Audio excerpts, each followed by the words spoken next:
فيلم النهارده بيحكي عن مقاتل خطير وقف لوحده ضد جيش كامل من البوليس الفاسد علشان يحقق العدل. وبدون ما اطول عليكم يلا بينا نبدأ.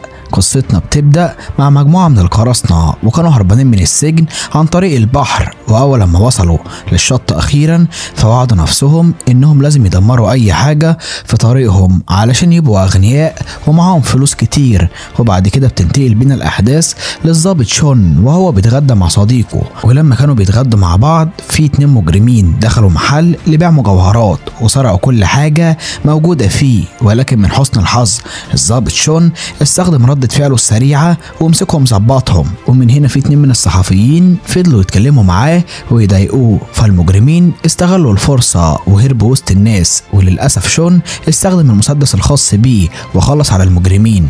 والمشكلة ان الصحفيين صوروه والمسدس كان موجود في ايديه، وطبعا دي كانت فضيحة كبيرة للبوليس والناس اتهموه باستخدام العنف. علشان كده كل رجال الشرطة اتجمعوا وقالوا انهم لازم يبدلوا شون بظابط تاني. وبعد كده بنقابل دراجون، ودراجون يبقى واحد من اقوى الضباط الصينيين وبيتميز بمهارته الخرافيه في الفنون القتاليه وذكائه العالي. والقاده طلبوا منه ان هو يراقب المدينه بدلا من الضابط شون وياخد باله منها. وبالفعل دراجون قبل المهمه في فخر شديد وسلم على شون قبل ما يسافر. وفي يوم من الايام دراجون كان قاعد مع اصدقائه وهم بيتغدوا في مطعم، لكنهم اتفاجئوا ببائعه زهور واشتروا منها كلهم. ومن هنا في 2 حراس لمحوا البائعه هي واختها وكانوا عاوزين يقبضوا عليهم لانهم بيخالفوا القوانين. ولكن دراجون واصدقائه قالوا انهم اصدقائهم علشان ينقذوهم من الاذى. ومن هنا بائعه الزهور واختها شكروا دراجون على مساعدته وانطلقوا في طريقهم. ولما كانوا بيتمشوا في الشارع في 2 حراميه خطفوا منهم الفلوس وهربوا. بس من حسن الحظ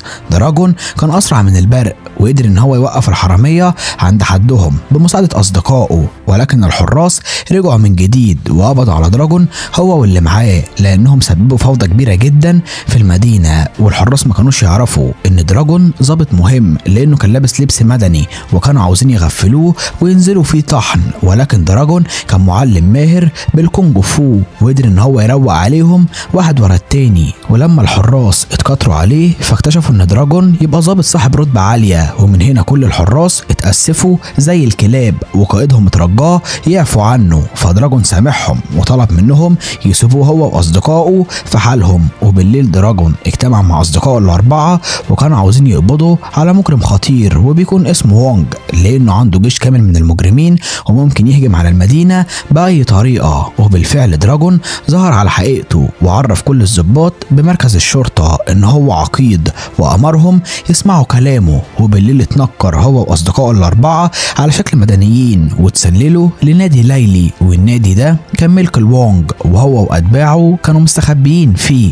وفي البدايه دراجون اقتحم المكان وامرهم يسلموا نفسهم بدون مشاكل، لكن وونج رفض يسمع كلامه. ده غير ان وونج واتباعه حاصروا دراجون وقفلوا كل الابواب عليهم وكانوا عاوزين يخلصوا عليه هو والضباط اللي معاه. وبالفعل القتال ما بينهم بدأ.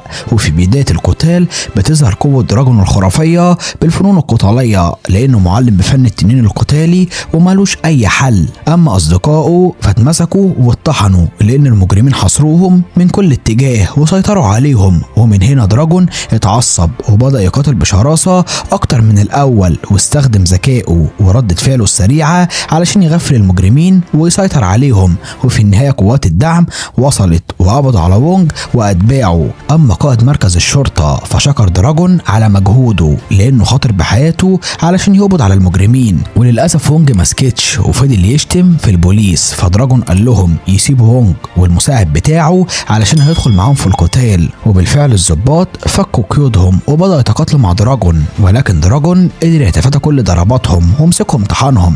بعد كده وجه ضربه لوونج افقدته الوعي. ومن هنا بنعرف ان القراصنه اللي ظهروا في البدايه كانوا بيراقبوا اللي بيحصل وكانوا عاوزين يقتحموا المدينه، لكنهم عرفوا ان دراجون يبقى ضابط قوي ومالوش اي حل.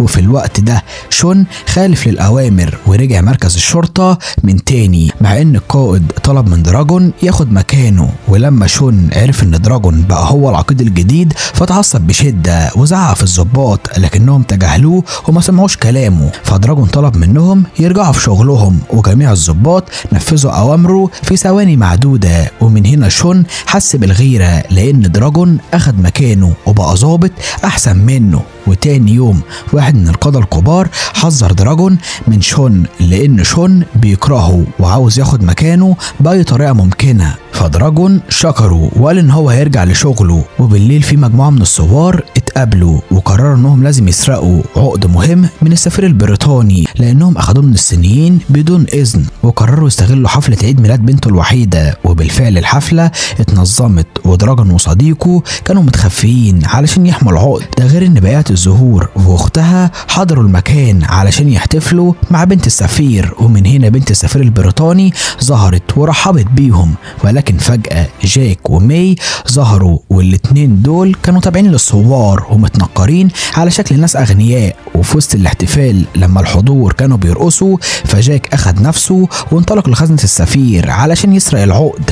اما ماي شتتت تركيز السفير باستخدام جمالها. وبالفعل جاك قدر ان هو يشق طريقه للخزنة، ولكن دراجون لاحظه من بعيد وفضل يتتبعه طول الوقت لحد لما شافه بيسرق العقد، فجري وراه باقصى سرعته ونزل الحفلة من جديد. وبقية الزهور غفلت دراجون لكنه وقف من تاني وقال لكل الناس ان جاك حرامي وسرق العقد. فقائد مركز الشرطة طلب يفتش الاتنين. ومن هنا بتظهر المفاجأة، والعقد كان موجود في جيب دراجون لان بقية الزهور تابعة للثوار، ووضعت العقد في جيب دراجون من غير ما ياخد باله لما خبط فيها. وللأسف السفير اتعصب عليه وطلب من القائد يعاقبه. اما بقية الزهور واختها فكانوا بيتمشوا، ولكن مجموعة القراصنة ظهروا وخطفوا اختها في ثواني. وطبعا جاك راح علشان يساعد بقية الزهور في البحث عن اختها. ولما كان بيتكلم معاها فدراجون وصديقه ظهروا علشان يحققوا معاها بخصوص العقد المسروق. بس المشكلة ان قائد مركز الشرطة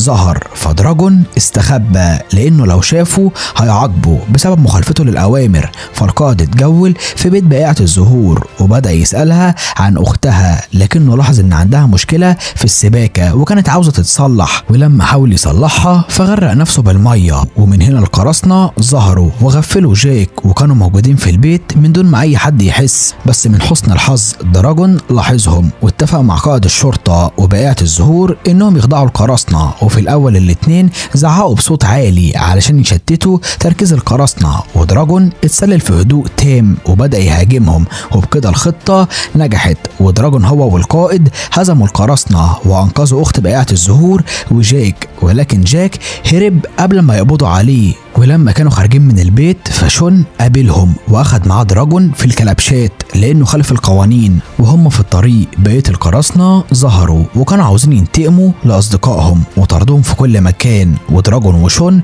هربوا باقصى سرعتهم وقدروا انهم يتفادوا القراصنة اللي كان معاهم اسلحة خطيرة جدا. وفي الوقت ده جاك وماي كانوا واقفين وسط السوق، لكنهم لاحظوا شون وهو بيسلم دراجون لجند انجليزي. ومن هنا بنعرف ان شون خاين، والجند الانجليزي قدر ان هو يغفل دراجون ورماه في البحر علشان يخلص عليه. ولكن من حسن الحظ جاك انقذه قبل ما يغرق، وبعد كده اتكلم معاه هو وماي وعرفوا ان الثوار طيبين وعاوزين مصلحة البلد. ومن هنا دراجون شكرهم على مساعدتهم وانطلق في طريقه، لكنه بالصدفة شاف واحد من القراصنة بيسأل على اعشاب طبية والدكتور رفض يساعده. فدراجون طلب من الدكتور يديله الاعشاب الطبية، ودراجون ما كانش يعرف ان الشخص ده من القراصنة. ومن هنا بنكتشف ان شون اخد بقية الزهور رهينة، وهو واتباعه عملوا كمان في الشوارع لدراجون هو والثوار. وبالفعل المعركة ما بينهم بدأت والمكان كله انقلب لفوضى تامة، ده غير انهم اتبادلوا اطلاق النار ونزلوا طحن في بعض.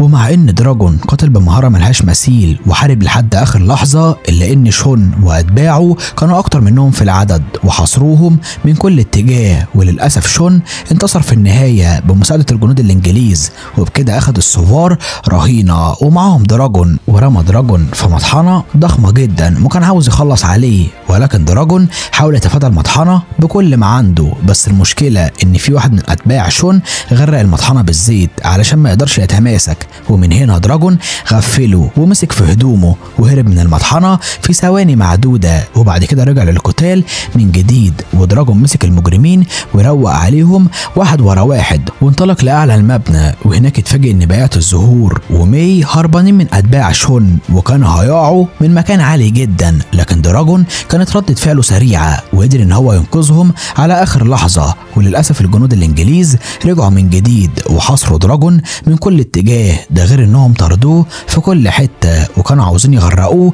في الميه، ولكن دراجون كان ذكي جدا وردة فعله سريعه واكل كميه كبيره من الفلفل الحار وبدا يغرقهم بيه علشان محدش فيهم يقدر يشوفه. وبالفعل خطه دراجون نجحت وقدر ان هو يتغلب على جزء كبير جدا منهم، بس المشكله ان الجنود الانجليز كانوا اكتر منه في العدد ورجعوا باعداد اكتر من الاول. ومن هنا القرصان اللي دراجون ساعده يشتري اعشاب طبيه ظهر وكان معاه اصدقائه علشان يردوا له الجميل. اما دراجون فاستفرد بشون الندل وهاجمه بشراسه، وفي البدايه شون اتصدى له بمهاره عاليه جدا لانه محترف بالفنون القتاليه، ده غير انهم دمروا المكان كله وكسروه. ولكن في النهايه دراجون قدر ان هو يخلص على شون الخاين، علشان كده القائد كان فخور بيه جدا وحياه على مجهوده الرائع. ومن هنا بيخلص فيلمنا. انا مينا اسحاق، فلو عجبك الفيلم ما تنساش تحط لايك وتشترك في القناة وتفعل زر الجرس علشان يوصلك كل الملخصات النارية، وما تنساش تعمل متابعة على صفحة الفيسبوك علشان تقول لنا على الافلام اللي تحب نلخصها لك. اشوفك الفيلم الجاي يا صديقي، يا الله سلام.